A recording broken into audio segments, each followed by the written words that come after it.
Ouais, tombé du ciel, tombé du ciel. Akwea, tombé du ciel. En tout cas, tombé du ciel. Et le romoro batufo batala mingi. Et mission oyo, ils ont le toujours bien fait, toujours exploit et ouais rasson droit de la forêt. Alex Ntima Kobo Sanate, Moro Tezoya.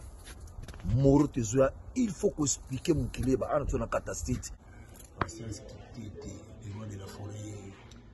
Donc voilà quoi. Ouais, Alex Ntima, en tout cas, vous êtes là, vous êtes là, même pas pour une heure de temps, 30 minutes. Je que je suis besoin de calmement posé. Donc, c'est un bon problème. Mais vous êtes là, Moro Tezoya, maman, maman, deux fois, oui, membran. Donc, on a capolo, c'est deux fois. Merci beaucoup, Tima qui est mon résident.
Donc, on a affaire billetterie et un tonné. Qu'est-ce qui ne marche pas? Qu'est-ce qui ne va pas? Affaire billetterie et un tonné. Les vangantama. Et ce qui est comment? Affaire billetterie et un tonné. Ce qui vous remarquez bien. Tout ça, sincère. Tout la vérité. Moi, je vois, c'est comme s'il y a un problème à partir de Ticketmaster. Au Pessimbois, au Bois Boyi, spiritas, gaulois, guerre d'esprit, guerre froide. Donc, il faut y avoir danger. Bonjour, bonsoir, salam alaikum chez vous. Namikolo Tolobi, mi baramu. Mi baramu, nabino, tout ba fan club, oyo bolingaka, Saint-Figaro, partout dans le monde. Les lots, yokoloba, polele, polémique. Mbutu babike awawa na var na biso émission ezalaka autorisé à koloba polémique ezalaka autorisé à koloba makambo o artiste na lobaki na o ya kende kosala voilà nulle part ailleurs neto lobaka no fear no favor awawa to banga ka mututé to pesaka basango na biso ozala nani to lobaka vérité bozo biso rigueur voilà Saint-Figaro égale à lui-même maboko toujours pembe likambo na mototé voilà. Les lots de Kolobela à faire ma billetterie, il y a des artistes qui ont besoin de concert, ou Kolandana Awa, Toko Bandana concert, il y a mais héritier Watanabe, na ba concert, il y a les 7 juin. Donc Kolobela Makambo à faire billetterie et un tonné. Qu'est-ce qui ne marche pas, qu'est-ce qui ne va pas? Alors tout Kolobela yango Awa. Kolobela les sous rando ya danger au Pessimbois au Bois Boyi. Spiritas, na gaulois, guerre d'esprit, guerre froide. Donc il faut y avoir danger. Tokolobela, Robino Mondibu a fâché contre Fali Ipupa. Ni nyango si la kate, Tokolobela, wawa. Tokolobi toujours ba sommaire na biso, Tokolobela, pe affaire Fali Ipupa. Tokolobela, pe mopao mokonzi. Nini yango ezali koleka na via mopao mokonzi eloko nini yango sila kate bato ya mokili kaka mopao mama si kaka mopao mama lia kaka mopao boy alors tofandi awawa pona ko décortiquer makambo moko na moko Saint-Figaro mibara mona bino ba fan club na pesi bino mbote tout ba sponsor officiel na biso ndenge zalaka toujours na pesi yo mbote Anthony Madidi, balobi camarade de Barack Obama, mi baramo na yo. Na pesi yo mbote Dodo Maziza, mi baramo. Na pesi yo mbote Alex Tima Tombe di Sela Koya. Bala Mama Clara, mi baramo na yo pe lokola. Maria Kombe, babi bote ya Donabeja, mi baramo na yo bambote na yo partout. Oyo zali kota la biso. Voilà. Saint-Figaro sikoto banda na mayanga ni na biso ya lelo. To banda na makambo ya héritier Watanabe na makambo ya Ferregola. Après bango toko chiter na makambo ba billetterie na bango, après toko kota makambo ya Yansone. Bozo ba kiti bo fa na pada bisibino lelo mbutu bo silekela ngate po ngalo ba vérité. Voilà. Lelo na ne bandi lelo sikoyo yo batu ya héritier Watanabe bazali ko accuser batu ya Ferregola. Alors bango boy. Ba spiritas bazali ko accuser batu ba Gaulois na sens ni. Lelo awa wa bonaki sortie médiatique ya Francis Dibaya zali chargé marketing ba porte-parole ya héritier Watanabe. Au mona sali sortie médiatique moko ba meki pa mombele. Bo mona ke bazali ko accuser directement Ferregola na batu na ye. Soit disant que ba Gaulois Ferregola bakenda ko beta diabo contre héritier Watanabe pa Yansone. Donc c'est-à-dire oyo ko binde balobana bango. Jeune on a Bovan na batu na ye bakenda pa Yansone bakenda ko funda héritier Watanabe baloba ke non Yansone asimsa ki héritier touche pour na makambo ya la concert asuka babeta ki awa. Oza malobe bimi pa na ngate bimi pa ba porte-parole batu bakenda ko représenter héritier Watanabe pa ya mombele ne émission mombele so botali yango. Donc si je comprends bien, soki héritier Watanabe azoteka ba billet ya d'homme de parité, et ça c'est parce que ba Gaulois bazotia soumisungi ba Gaulois bakei ko funda héritier et pas ya Nsone. Est-ce que yango kozala ke non shit et quoi ya d'homme de Paris ba toi so mba billet soki boloba kinga na oloba na mopepe ke héritier teki ba billet nga na contredire tout ça. Var awa to bomba raté to ba makambo solo to ba makambo oyo o peut-être bota ngo kati. Dans le babobo balancer ngai d'homme de Paris place héritier à Kobeta. Place héritier à Kobeta, bozo mona ba billet ezali nango ko changer té. C'est à peu près 5000 billets jusqu'à présent, koza na ba 1000 tickets oyo été kami.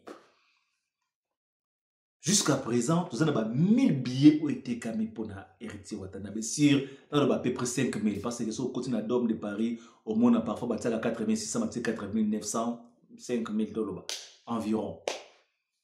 Les lots, tout ça, le 21 mai. 3 jours seulement pour qu'on se rébête. Miracle, nini, ou salama pour 3000 billets étaient camis. Du coup, miracle nini eko salama pour sold out et salama babeli la sold out pour héritier Watanabe. De l'autre côté, nous tozolaki ces jeunes habits stofan de moment qui est héritier Watanabe bazo na habité so peut-être balengi ba beta guerre moko boye ba telemsa polémique moko boye pour et faire la monsabato ke ba billet était kama to basala ndenge nini. Pour le moment na sabino terrain eza mabe côté héritier Watanabe na ndenge d'homme de Paris. Terrain eza faux. Na ndenge d'homme de Paris terrain eza mabe ya koleka na sabino héritier Watanabe risque de quelque chose. Ou que tu souhaité mais danger mon que ça quelque part.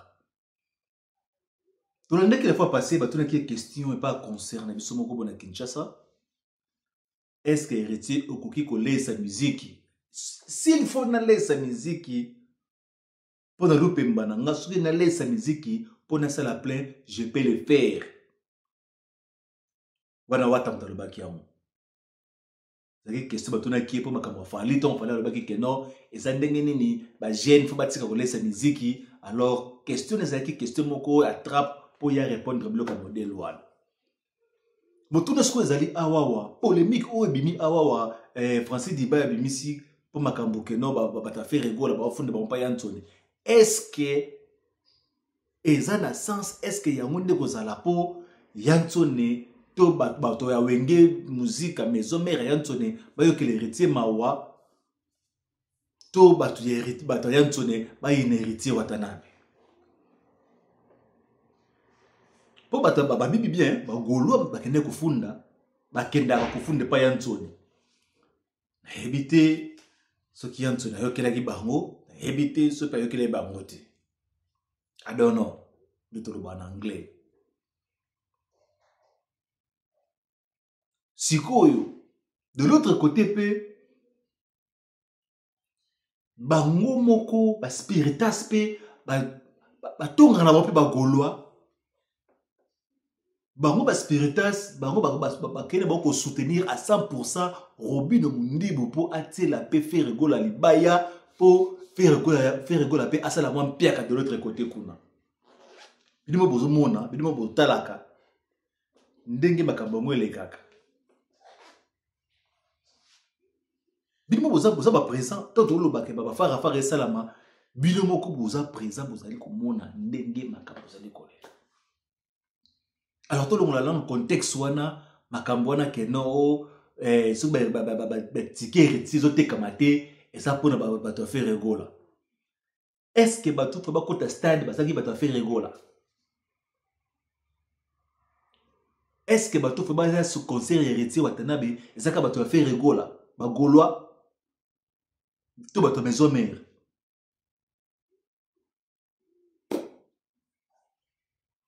tolingana tosalisana tozali bato ya ekolo moko yawe tolingana tosalisana ngo oyo voilà to chite sikoyo to leka mo mukie makama babiye je crois to le bakama ba héritier déjà to englober na makama babiye na ye faire rigola pe côté na ye malgré concert za le 7 juin c'est comme si balongo la partie wa billet zali ba conseil bazongisi yango c'est comme si balongo yango bazongisi yango et comme quoi mbrouiller bato comme ko sala bato ndire mo tout ça botika ko manipuler ba billetterie na bino ba artiste tout bobeta mikolo oyo to mo on dirait ba manipulation comme si bato comme si ba stade ndambu ba kisi ba tek ba billet ndambu so ba billet ndambu sili ba kisi ndambu bo banga ba mpia ko banga keno to dévoiler zo ba ke to ba no dévoiler to ndenge nini faire rigola ateki ne belé mais ezapino no pe belé voilà Robino Mundibu nebisa bino mama na manque ya respect pour na bato ya fali à répondre brutalement puis insolemment na partie oyo banotela motema ke bako support ye na partie onotsa motema ke non fali pour pandenge zalaka toujours à côté poids abtu ndenge ni to ndenge nini soit disant que depuis ba blocage na ba WhatsApp depuis ba bandaka ba kipake le sous-souté akoma na ye tantôt akobeta na héritier lelo a sonner na héritier pour héritier ozala ya kozala invité pas héritier ozala invité pas na ye akomisi tango atika la ye moko abeti banzembo a faire rigola pour na nini pour ayo saka fali mutema pasi bon stratégie ya Mundibu ezani na kati wana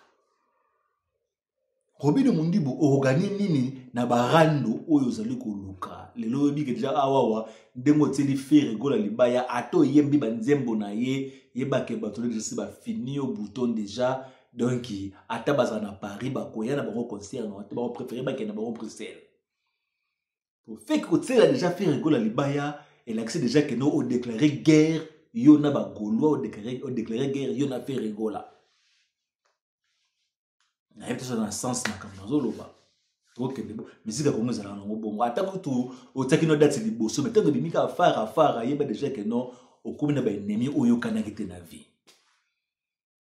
surtout ba wario okutu ba ngaba tata poa boso loba ino te o répondre tata papa na bango te loko moko te ongomona ke ata ndamba ngaba ya concert na yo ata ndamba bangana bango concert na yo. Mais sans vous mentir, kaka na bord oyo beti que no répondre bango insolemment, brutalement, chance pas bien te kemen ngo déjà mo mingi, mais sinon te engeza la catastrophe. To robite que no fallait l'équipe bato no surtout son ndeni.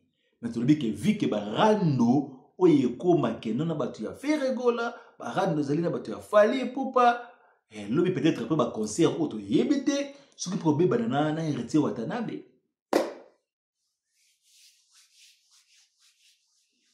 Ok, na biso bien. Côté ba billet, à toi to checker penza ba billetterie na yo Robino Mondibu.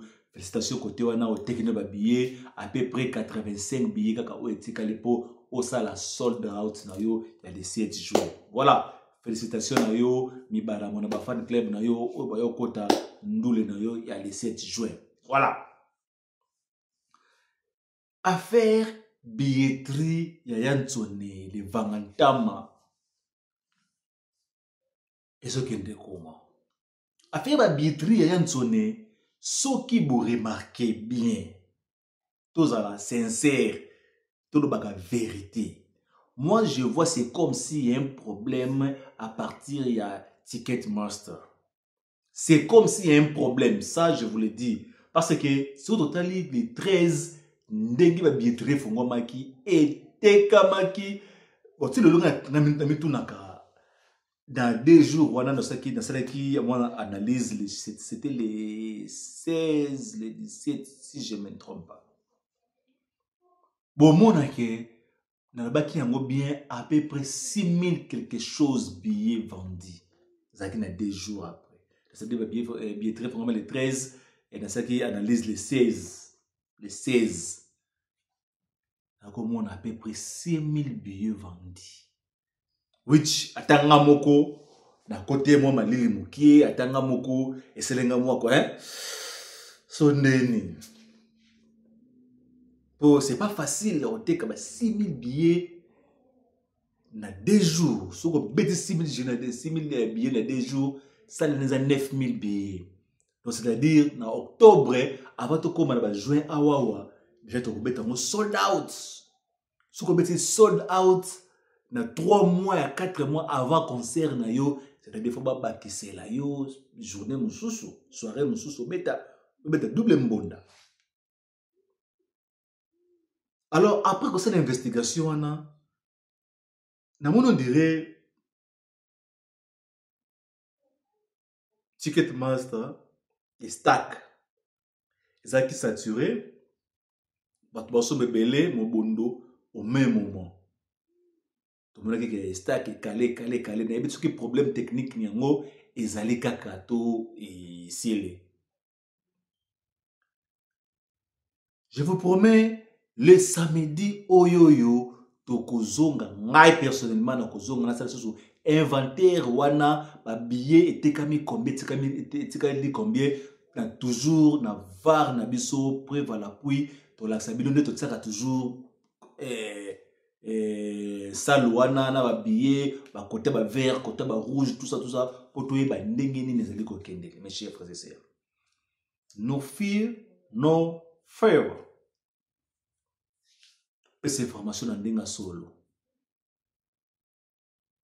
to lobi mabe vous avez regardé pour te pesa sango na ndenge ya frère. Voilà mibara mona bino ba fan club na biso tozana no notre cité me ba mbote ba dédicace et ça la biso moi bien moko bona pesi mbote molandi monene ya var c'était quoi c'était excusez-moi c'était Guilin zala ndeko moko komi na bosani kombo non je sais que zolanda ngai olobaki otindaki message no particulièrement et pas ya Weranson no bisi biso boye bi que non Saint Figaro commissaire un message nanga et pas ya président Weranson yebisa président Weranson a dimné moi Ventura a comme moi monene muki azonga le système asili koti moi nini moi bale banini monaki moi 2 jours passés en sona betaki bale c'est ça bino quand même. Voilà message na yo komi to komango to kota na bureau na biso po ba keto tangi message na yo kaka ndenge ezalaka et to tindinga passager katakata to tindinga pa mettre ninja to ko glisser longo pe Anthony moko na message na ye au monake totangaki message na yo. Voilà. Saint Figaro toujours égal à lui-même. Tout le balana no makambu ya côté mbutu mbutu ni ngoyo salama entre Fally Ipupa na vine mo pa o mokonzi. Balobi kezeli kambu ya respect. Nani azako respecter nani, nani azako respecter nani te. Wana ba micro ezali ya bino. Mais likambu o tuzoko lobela awawa affaire légende. Affaire légende. Est-ce que c'est vrai que Fally Ipupa a sa légende? Est-ce que Fally Ipupa a sa légende? C'est point d'interrogation. Question mark.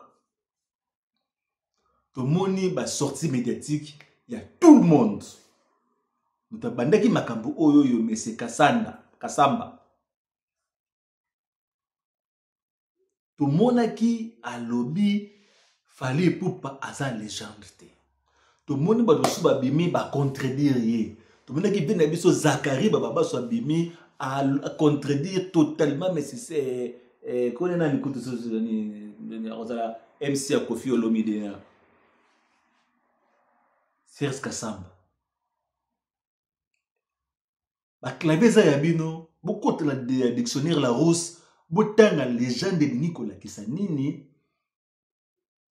Est-ce que makambo Zakari lobi pona Fally Ipupa kaza légende a lobi a solo te a kosi botela na monsieur oyo alobaki ke Fally Ipupa aza légende te nani alobi a solo nani a kosi fona ba débat wana et puis meka ka bolo kola ndenge bo babaki ke non we rasana za formateur te au monde makambo en tout cas na Congo benelo kwa seke zakati il y a rien de nouveau sous le soleil na Congo.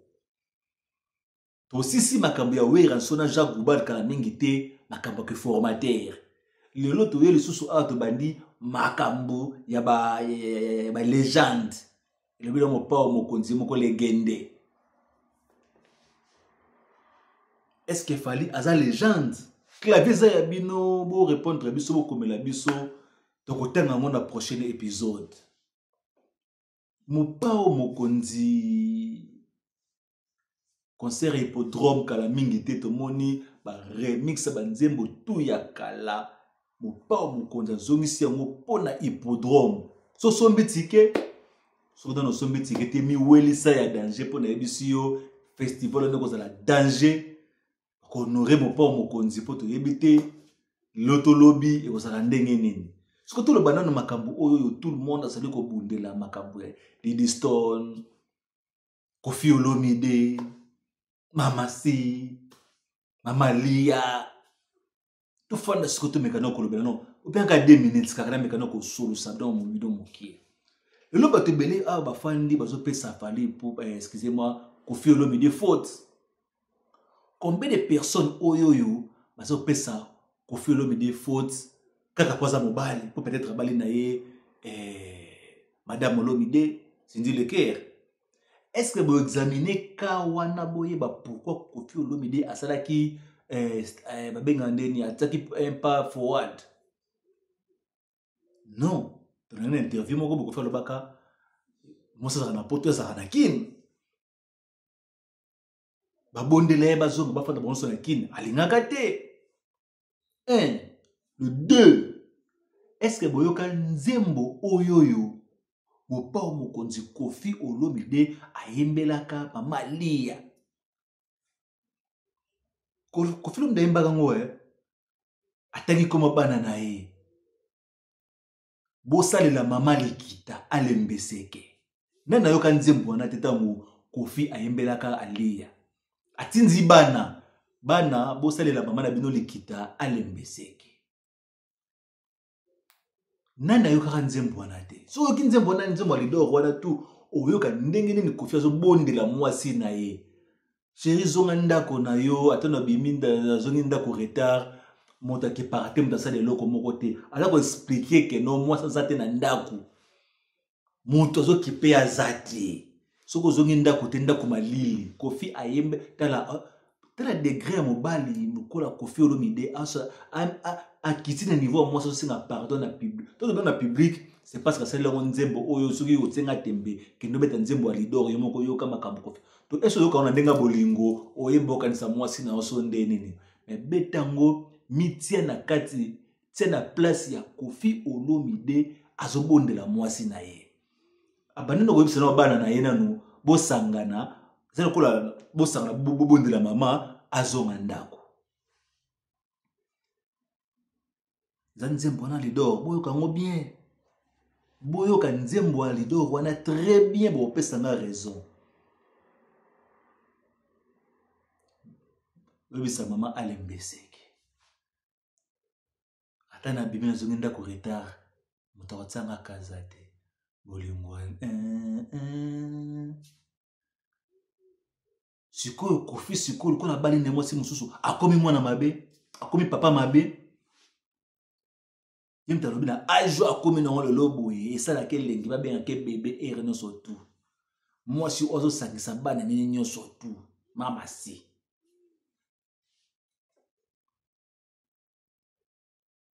na vrai boule siko na tete solo libwe boyoka combien de nzembo o Koffi asala ya osenga ba pardon des chansons osenga lia pardon abondela zonga ndako alingi kaka via libanda via poto est-ce que ça appelle le kasika oyo to mona que nos patrons lingi travailleurs oya bo matabula inani bakoba mobale ya mbili ya belle maman Jeanne Marie Jeanne Mboyo nani yango bambaye mabanga Skoya ya Koffi nde sikoyo si jamokili mobimba bandeko tobolo lebele mais na sabino boyoka nzembo ya lidor oyo Koffi asalelaka ya suka wana so yoki nzembo wana bima na TV yaka okritike Koffi Olomide pona makambo ya lidor de Diston na mamasi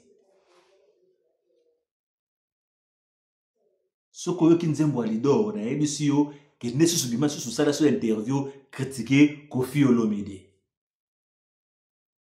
voilà na niveau ya mama Léa andi meke na ba concert a fallait pour pas atelemaka na ba gradin atelemaka na ba fosse ex mosi ya patron na niveau pe ya mama Léa na respect ya Koffi Olomide akoka ko sa pe bongo te to pekisa ke de concert ya ke no duma na été mais na respect ya mobali na yo ata ex na yo robeta ngo bongo te Saint Figaro toujours maboko pembe likambo na moto te sans rancune toza toujours après on pesa ba sango ya ndenge na ndenge alors to kutani bongo lobby na intervention ya ba billet ya Héritier Watanabe ya Ferregola ya Robino Mundibo ya Weranson to kwa afficher ngo awawa to kolobela mutu moko na moko ba billet ngo te kama ndenge nini akomi na combien ezali kokende ndenge nini Saint Figaro toujours égal à lui-même to kutani na prochain épisode na pesio mbote na yo avant to kende des bourgeois Mobutu qui wawa bimon fleury ekoyate na pesio mbote toujours à toi aussi mon ami les pasteurs Logos na Suisse pasteur Blanchard na pesio mbote Irène Mamboni na pesio mbote Cédric Bombela les champions na pesio tout mbote au botalaka Saint Figaro to kutani na prochain épisode nde toujours makambo awa kaka na kati ya etando na biso seo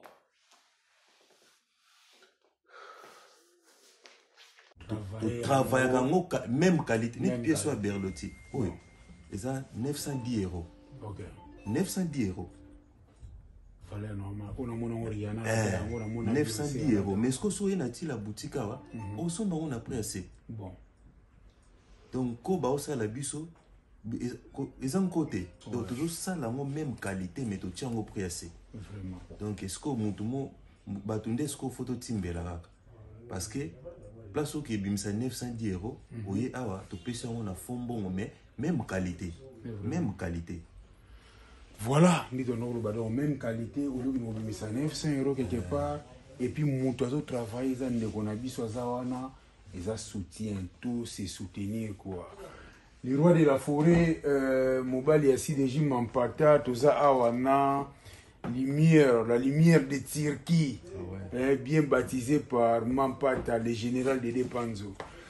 Les rois de la forêt Nazoya, Denabaki, Banawenge, Kozonga Nangai Boyeretu, nous avons les rois de la forêt Mbalamo na Chicago quoi, tout le monde a un tokoma. Il y a souvent moni na la forme, oh tant on l'a tana, tant le goût les rois de la forêt donc ça attire la boutique parce qu'ils ont vraiment collection, oh on a ces plans.